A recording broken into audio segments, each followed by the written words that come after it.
0. And there's Tanner getting 99 prayer. Literally sick in the head. Dude definitely needs help. Buried all the bones just from hill giants and moss giants.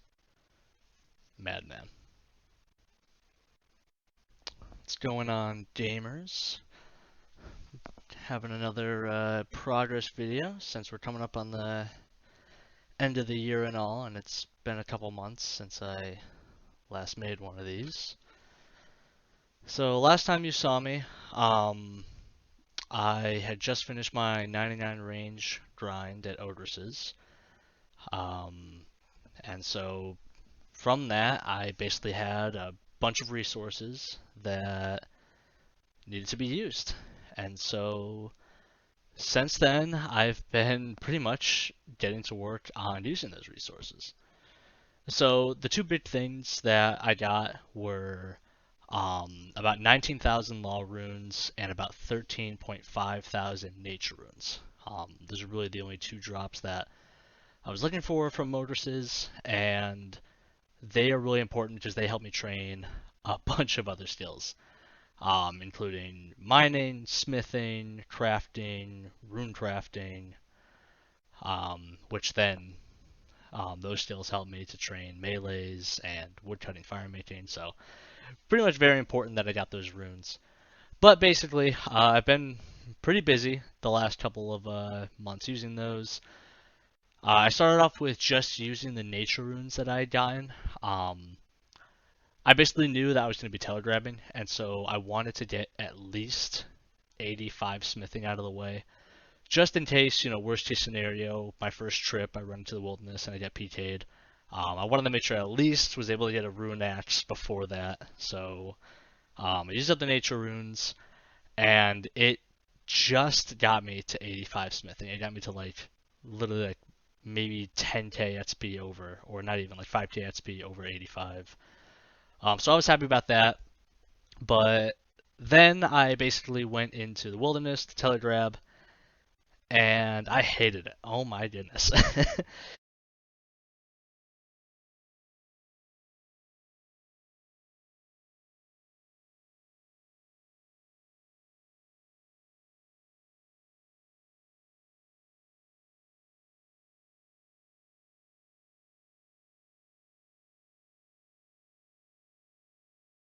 It is such a stressful method, especially because I don't want any distractions. And so, just like the real hardcore skillers, I had the trance music playing. I basically had two accounts that were kind of scouting for me. One at the top of the world hops and the one at the bottom of the world hops. Basically just, if anyone was world hopping trying to find me, the hope was that I could catch them on those alts first and then log out my, UIM just so that, try to mitigate as much risk as I could. But I did that for a little bit. I think I telegrabbed about 3,000 or 4,000 nature runes, which got me a good chunk of the way towards 86 smithing.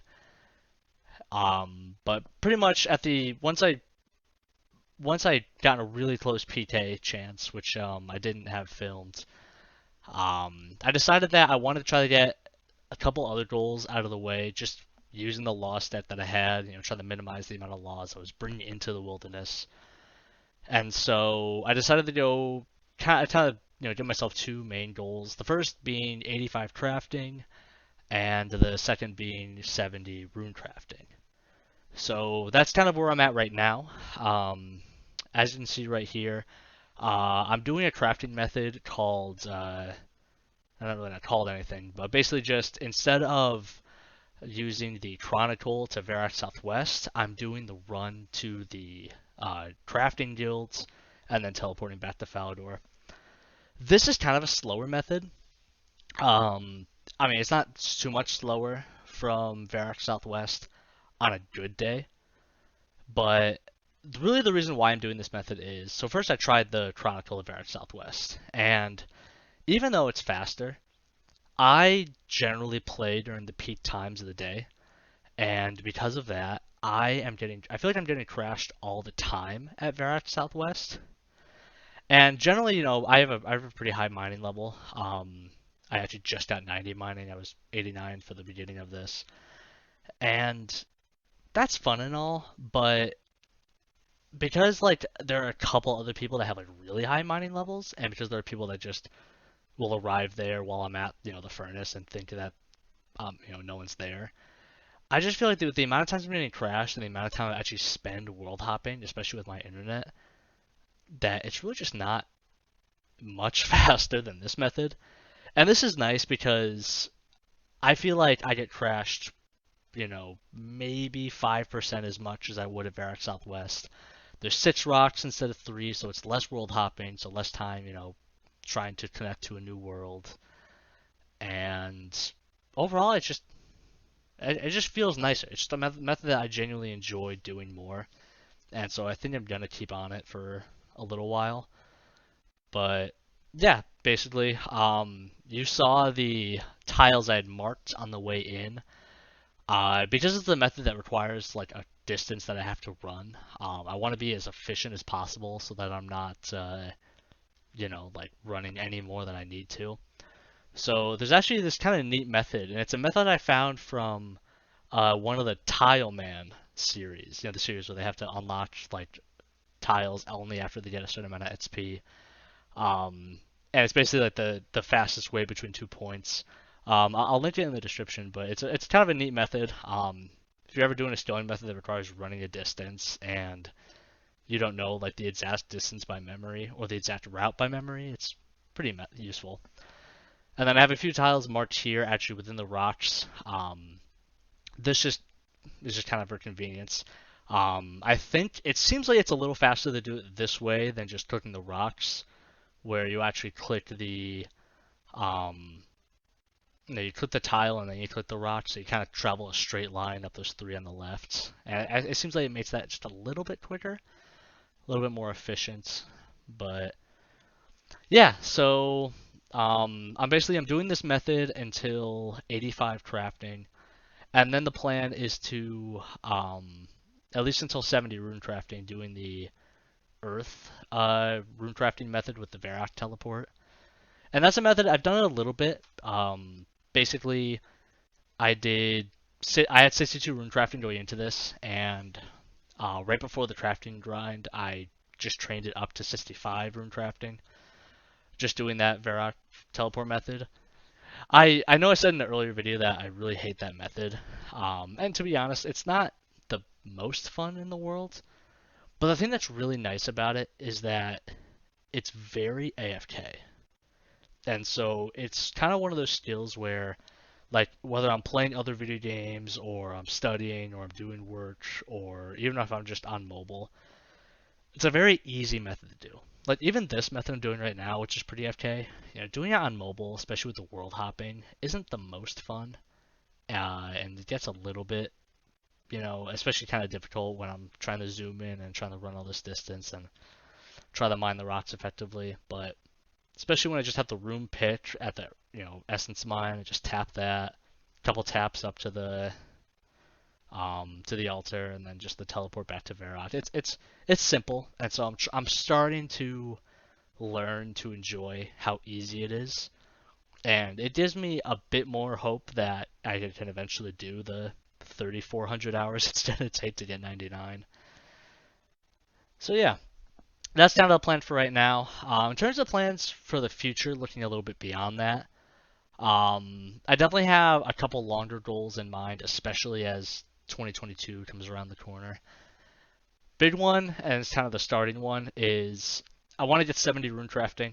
My goal is to get it before the year ends.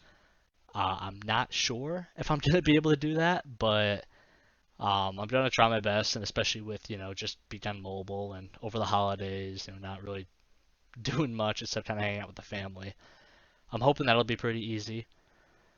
The next thing after that is I do want to get back into the wilderness, and I want to do the telegrabbing to get the at least 89 smithing. I did the math, and so even subtracting the laws it'll take to get 70 rune crafting, I'm still gonna get a total potential smithing XP of about 5.5 million which is just over 91 smithing. So that's a possibility. It seems like in my mind, what I plan to do is I want to get 89, just because it'd be nice to have that, so that the rune scimitar is available.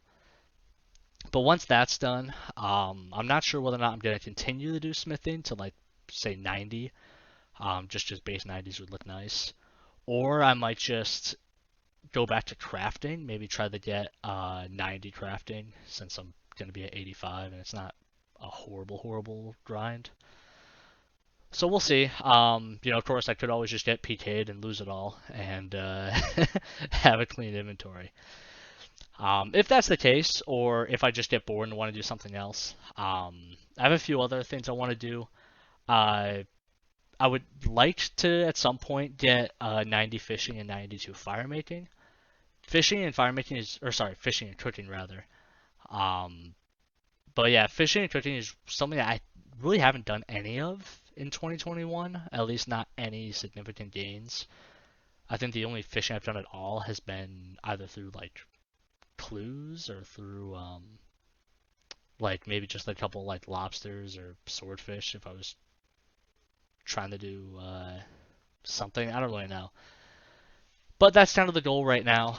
Of course, overall goals for 2022, including those, there's a few things that, kind of like with the fishing, I would like to do. I would like to get base 80 melees. I'm currently at 75 attack and defense, so that shouldn't be too difficult. It would, of course, be nice to get another 99, and I would obviously, if I would go for one, I would go for strength. Other than that, of course, there's always rune crafting, there's always prayer, there's always, wood cutting and such to get done as well, and so those are all potential goals.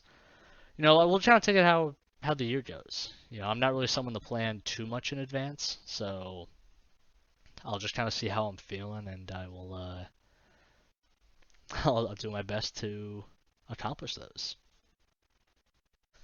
So because this is my last video of the year, I figured I'd do a little year overview to see how far my account has progressed.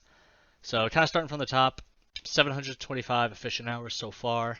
That's not including the rune crafting grind that I'm hopefully going to do to 70 rune crafting by the end of the year. So, yeah, 725, it's rank 82. At the beginning of this year, I was hoping for 1,000 efficient hours, but of course, life gets in the way. And so, if I can get at least 750 by the end of the month, I'll be happy. That's about half of my total efficient hours, considering I'm at about 1,350 right now. So, pretty decent gains for the year.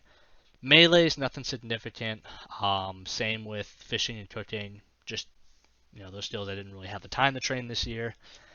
Biggest gain of all has been my range grind to 99. That got me almost 11 mil range XP, 3.6 mil hit points XP, and just about a 500,000 prayer XP. And that's kind of a funny story because I checked like a few days ago and it was like 499,980. And so I killed a couple men just to get the 5 XP drops for 500,000. Just looks nice. Earlier this year, you guys saw me do a little bit of woodcutting and fire making. I wanted base 90s there, so 90 woodcutting, 92 fire making. That netted me a good amount of XP. Then more recently, crafting and smithing, getting those up to base 85s and smithing up to 86. Definitely doing good there. Definitely want to make some more gains into the future, but I think this is a pretty good way to kind of round off all the XP that I got from 99 ogresses. And then, yeah, with that, mining as well. And, of course, the rune crafting I'm doing right now, plus some I did earlier this year. Not huge gains there. Not huge gains in really any skill, but that's just because I like the skill hop. I know it's inefficient, but, gotta enjoy the game, gotta keep going and all. So I did the math, and if I average a 750 EHP year, every year after this, I'll max by 2030, which is pretty cool. By the end of the decade. Hopefully I can have some better years before then. I gotta make sure I max before the the game servers closed down. I have hope that they're not going to close down anytime soon, but of course, one never knows what'll happen to Jagex or the world in that time. So yeah, feeling pretty good about this year, but I'm definitely hoping for some better gains next year. And I hope you all have some better gains and to reach your goals and such. And I will see you all in 2022.